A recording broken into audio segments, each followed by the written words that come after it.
Welcome to the Killer Innovation Show, the longest continuously produced podcast in history. Each week, Phil McKinney brings you the insights and strategies to amplify your creativity and innovation skills. Here's your host, Phil McKinney. This week, we are in the bus in Florida. We are traveling around the southeast portion of the United States, taking a little break, but also to find stories of innovators doing interesting things and interesting projects. So if you want to follow and see what we're up to, follow us over on Instagram, and I'll be posting pictures as we travel around. So I am recording today's show in the new Prevost bus that is our mobile studio, but also our home on wheels. So check it out, and love to hear from you. Today's show is a little different. It's actually addressing a question that I get from people, particularly those who are frustrated. They're working on a new project and they're just drawing a blank on ideas. They're struggling. Or maybe the ideas they get are all kind of fairly incremental. And the question is, how do they get that spark back? How do they reignite their ability to come up with really, really great ideas? And the way I think about this is, what is killing their creativity? What is killing their personal ability to be highly creative? And this applies not just to innovators creating a new product or a new service, but it also impacts artists and photographers and musicians and podcasters and any number of careers or jobs or activities we have going on in which we need to bring our creativity to that opportunity. So today's show is answering this question: what is the most common reason we lose our creativity? We lose our ability to be creative. What is killing our creativity? So you don't want to go anywhere. You want to stay for this entire show and take notes, because this is something that you have to remind yourself. We get caught in the trap. We get these highs and these lows. This is the show you want to listen to when you're in that low, when you think you've lost your muse. So before we jump into the segment of the show, I would ask you to like this show and subscribe. You can subscribe any number of ways, wherever you are watching this show. If you're watching it on YouTube or you're listening to it by podcast, go ahead and subscribe so you don't miss any more future episodes. So again, like it, give us a comment, and subscribe. And with that, let's jump into today's show.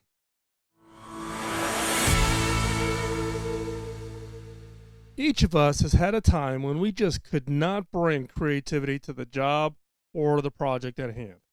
We've all struggled. Some would call it creativity block, kind of like writer's block, where you're staring at a blank sheet of paper or a flip chart or a stack of Post-it notes and nothing comes to mind. We search for the muse, for that spark, for that inspiration. We even try to recreate the environment from a time in our career when we were highly creative. We struggle. We sometimes felt like we just lost something. Nothing seems to work. We're struggling and struggling and struggling. So what is killing your creativity? What is causing you not to be able to come up with those ideas? You are the biggest killer of your creativity. Now, it's not you because of who you are, or your personality from the standpoint of an introvert or an extrovert or whatever. It is your ego, your vanity. Now, what is ego?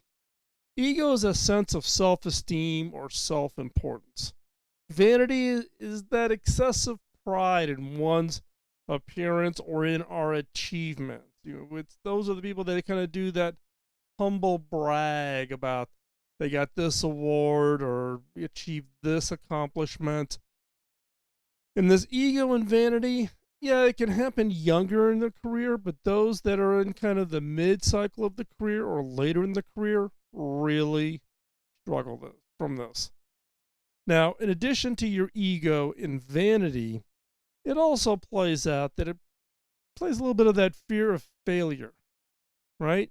That panic when you're being called upon to be highly creative, highly innovative, and you're not. You're just not. And there's that fear, that stress. And as you pound into it and you work harder at it, guess what? The fear gets worse. Now, the choices you make about what the ideas and where you should be searching for ideas and where you should be using as the inspiration or those little nuggets to get started on a project, those choices you make are biased towards making yourself look and feel good. Now, you don't do this intentionally. You don't let the biases of, ooh, I do really good on this project. I'm gonna, get that big promotion, and therefore I'm gonna choose maybe something not as risky because if I fail, then I'm not gonna get that promotion. We're not doing that. We're not thinking through those issues consciously, but through our subconscious. And it's that subconscious that just does certain things automatically. Now, this self-serving bias is all about maintaining yours and my image that makes us feel good, which feeds our ego, feeds our vanity, and it turns into this vicious cycle, right? And what I've seen with a lot of what I think are highly creative people, they get caught up in this cycle. And as they get later in their career and they've achieved some creative success, they tend to get into a rut. If you look at highly innovative individuals and you look at when they were most prolific, whether that's the number of photographs they produced or the number of patents that were issued, it tends to be in kind of that early to mid 30s years of age. Not 50, not 60. It's kind of in that middle and early 30s is when people tend to be the most productive. Now, this applies to great artists such as Ansel Adams, to some of the early breakthroughs with Thomas Edison, to Nikola Tesla, to musicians, you name it. Now, it's not universal. I know some of you are going to be able to point out and say, look, so-and-so was prolific when they started in 55. There's always those outliers. But in general, it tends to fall into those early years. Why? Because they haven't made those achievements. They haven't had those accolades fall on them. They haven't been highlighted or profiled in press. They haven't been held up as somebody to follow or somebody to copy what they do, and maybe that'll rub off on you. As you achieve success, it becomes harder and harder. It kind of feeds the ego. Sometimes you'll hear the term, don't believe your own press. Now, this all tends to manifest itself. How? You will creatively act in ways that fit into how you want to be perceived by others. If you've been identified as a top innovator under 30, one of the most creative, leading one of the teams on the Fast Company, most innovative, then all of a sudden you start falling into this trap of, I got to do this again. I need to repeat this. I've got a certain image that I have to meet. I can't take the risks. If I have a big failure, then that detracts from this image that I've worked hard, this brand that I have created. Now, you may be asking yourself, so, oh, no, I don't act this way. That's not me. You don't know me. Come on. Do not think you do not act this way. If you are honest, and I mean truly honest, you will see that you have ego and vanity that gets in the way. Your lifestyle, your personal appearance, your social status, your reputation, your identity, those are the things that impact the creative risk you are willing to take. Now, how do I know this? Because I am speaking to myself. I've had been fortunate to have early success in my career in the innovation space. Really early in my career, in my mid to late 20s, I won 2 Best Product of the Year awards 2 years in a row. Unheard of in that era. Um, I've been 3 times, have led teams that went on to win Fast Company's Most Innovative Teams. I've done numerous products. I've got a book, a podcast, a radio show, right? And believe me, what I'm sharing with you today comes from my own self-reflection. As I look back and say, what am I doing today compared to what I did early in my career, starting in my mid-20s? I'm now 60. What is it that I did then, and how is it that I act now? And I'll tell you, I act completely differently. I have a brand. I have a reputation. I have the accolades. Yes, I have an ego. We all have egos, right? And I recognize that I let that get in the way. I let it hold me back. My bias is to take safer bets. Don't be as risky, potentially impact your brand or your or reputation. You want people to like you. You want people to go keep throwing the accolades at you. We tend to get I don't want to call it addicted to that positive feedback that we constantly get. And so with that, then we want to feed into it. We want to do more of it. What is it we used to do that got those accolades? Can I do that again? But we take less risk. As more accolades, as our reputation gets built up, we will take less risk. So be honest, and I mean be truly honest with yourself. You will see that you have an ego and that your vanity gets in the way. Now, to achieve creative success, you need to let go of your ego and be aware of that vanity. Now, disconnecting your creativity from your ego opens you up to take risks that open opportunities for outside success. Innovation success, creativity success is based on risk. Without risk, you are just doing incremental to what is already being done. Maybe you're an artist or you're a photographer and you got some early recognition. What do? You keep taking the same kinds of photographs. If you're a painter, maybe you got some early awards and reputation for some early paintings. What do? You make more and more paintings just like that. If you're a technology innovator, you've had some success, you drill and go for the next innovation in that same space because that's what you're known for and that's what you're going to try to build upon. So without risk, you are just doing incremental to what is already being done. You're just repeating. Maybe slight variation, repeat. Now, with risk, you open up areas never before considered.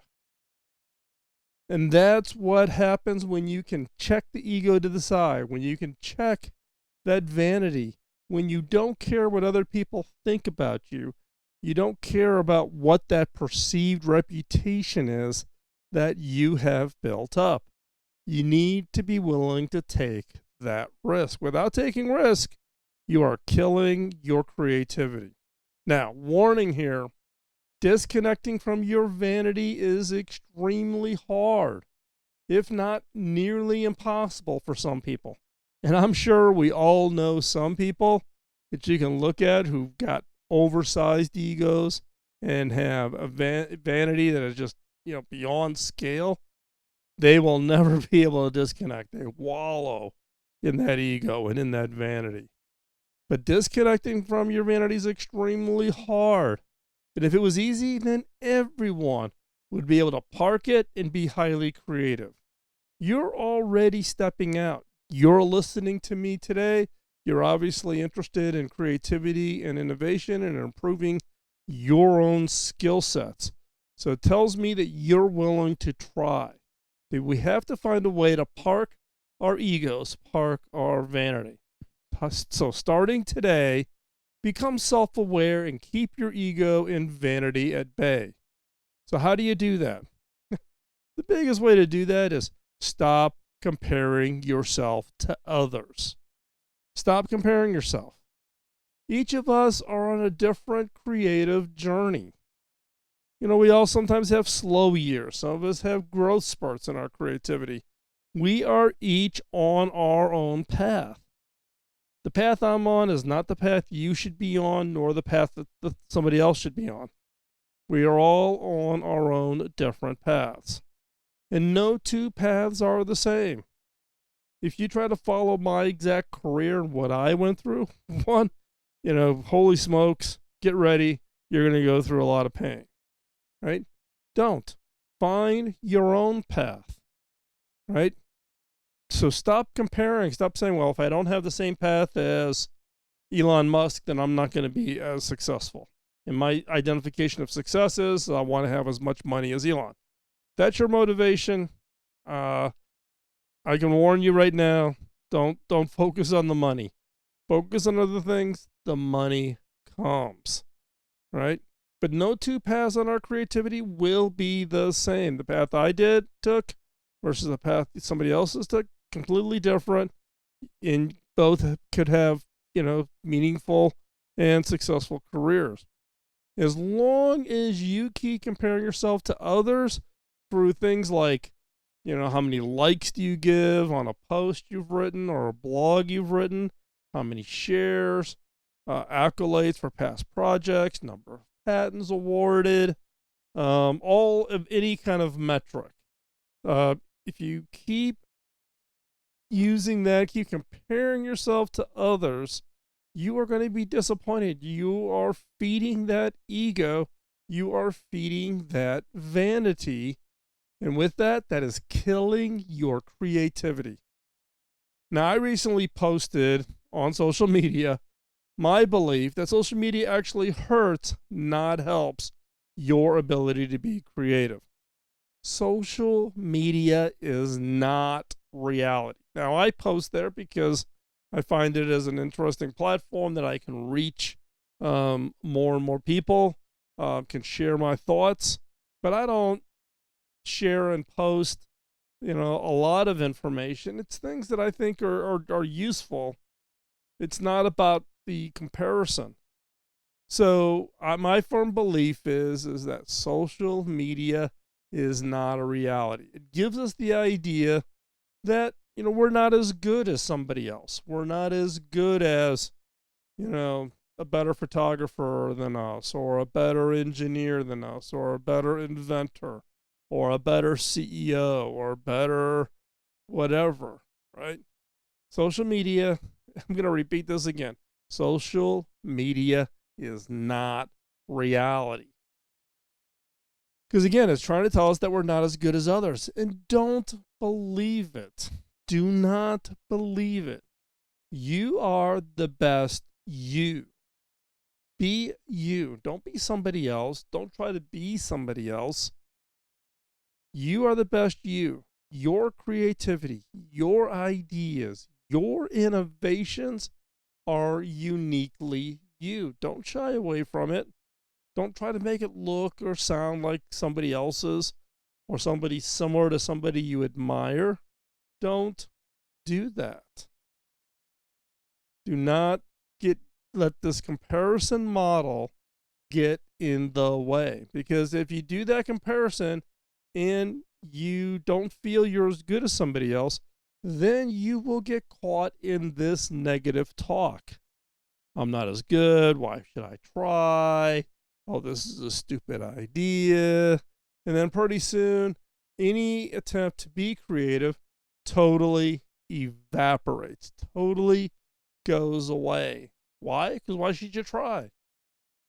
And then all of a sudden you lose that spark, lose that ability to be creative, you lose that ability to be highly innovative. And then the end result is you're not. You can't generate the ideas. You can't be creative. And as I said many, many times, we are in this transition from an information and knowledge economy to the creative and innovation economy. The value that people receive in the form of compensation, success, and recognition will be based on the ideas that they generate. So you need to find that way to constantly feed and exercise and nurture that creativity, and letting your ego and letting vanity get in the way, both positive in the form of you get a recognition, you woo, pat yourself on the back, and all of a sudden you become conservative. The negative is you're comparing yourself to others, and you start believing the lie that you're not as good, you're not as creative, you're not as innovative. And that is not true. Absolutely not true. Do not believe it. You are highly creative. You are highly innovative. Your ideas are great ideas. You need to get out of this comparison, and you need to go execute. You need to go take those ideas, and you need to experiment with them, try them, show them to others, release them, give them legs, give them to somebody else, partner with somebody who can help take your idea and do something with it. That is absolutely, absolutely critical. So don't get caught in this comparison. That's the negative side of that ego side. Ego can be positive, as I said. You get the accolades, you start believing your own press, you have a very high self-regard for yourself. Or the negative, you negatively talk to yourself and tell yourself that you're not as good because you're doing this comparison, like through social media. I can't tell you how many times people reach out to me and ask, how do you get more subscribers for our podcast? How do you get more followers on Instagram? How do you get the blue check mark on Facebook? How did I get the blue check mark on Twitter, right? I don't focus on that. Never have. And in fact, the total subscriber count for this podcast is not as big as some of you may think it is. Right? Yes, we're now going into season 16. Yes, we are the longest continuously produced podcast in history. But at the same time, this is a little bit of niche content. This content is aimed at those who are interested in creativity, in innovation, in leadership, in career success. How do you bring that entire you, that creative you, to your job, to your team, to develop those innovations that are going to be breakthroughs, that are going to be game-changing? It's not a huge audience out there, and I recognize that. And if I got driven by the fact of how many subscribers or how many downloads I get per week of the podcast, I would have given this up probably 10 years ago. Now that I've been doing it we're in year 16, starting season 17 here soon. So don't believe it. Don't do the comparison. Get out of that mode. Now, I will also admit to you that I'm probably not as good at this as I need to be. I do have to catch myself. I do have to be self-aware. I do have to put kind of reminders in place to remind myself not to get sucked in. Don't let the ego get in the way. Now, in my case, my wife plays a key role, as we jokingly say, of keeping my head small enough so it fits through the front door. My kids, my grandkids, right? They do the same thing. I'm nothing special. I'm a husband, I'm a father, I'm a grandfather, and I'm a friend. And don't let that ego get in the way, because as I've said before, if you let that ego and vanity get in the way, that is what will absolutely kill your creativity. So what is that the biggest thing that kills creativity? It is you. And it is your ego and vanity. And you can get around that, and you can unleash your creativity to create that next breakthrough, game-changing innovation that will transform the world.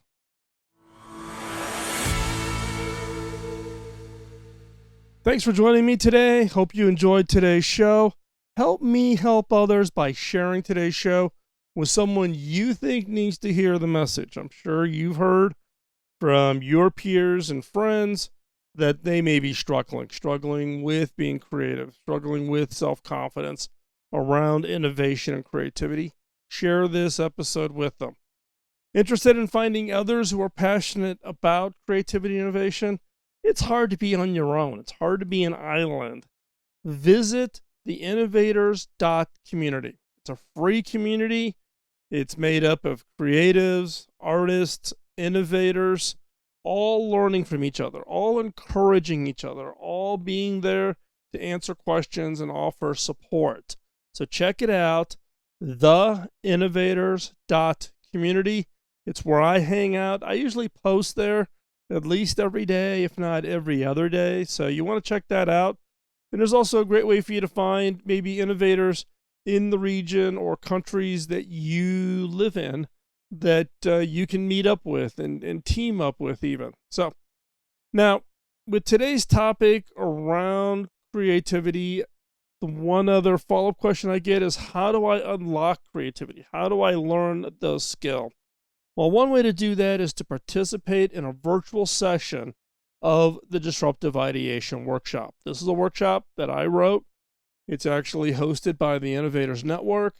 They have trainers that will do a virtual session on Zoom or come on site when we're past the pandemic. So you want to try that out. This is a workshop where you will learn how to unlock your creativity to create game-changing, disruptive ideas. And where can you find out more information about that? Visit disruptiveideation.com. Again, that's disruptiveideation.com. Has all the information. It has a button there. You can send information, and the people over at the Innovators Network will reach out to you. We are on the road, as I said at the start of today's show. We are in the bus. This is a bus that we purchased over a year ago, and then COVID happened. So this is actually our first extended trip. We will be on the road for about 6 weeks. So a number of the episodes of the show will be coming to you from the bus. If you want to check out the bus, hop on over to Instagram. You can follow us there. I'll try to remember to post on a more frequent basis. Right now, we are in the panhandle of Florida, heading to the other side of Florida next week for some discussions that involve healthcare. So you're not going to want to miss those future episodes. But if you see us on the road, stop, say hi. Love to chat with you. And we will continue to be producing the show. So nothing's going to slow down while we're on the road. We do this from the bus. And so with that, I want to say thanks. Thanks for taking the time out of your busy schedule to join us here. Love to have your feedback. Drop me a message over at phil@killerinnovations.com. That email comes directly to me. Love to hear from you, hear your thoughts. If you've got a topic or you've got a question you think would be interesting or something that other people might find valuable, send it to me. You can send it to me by email. You can also post it over at the Innovators community. You can direct message me there, or you can just post it up on the main messaging boards over at the community. And if I find it interesting, you never know, it might become a future episode of the show. With that, thanks. Talk to you soon. Bye-bye. Podcasting nonstop since 2005, this has been the Killer Innovation Show on the Innovators Network.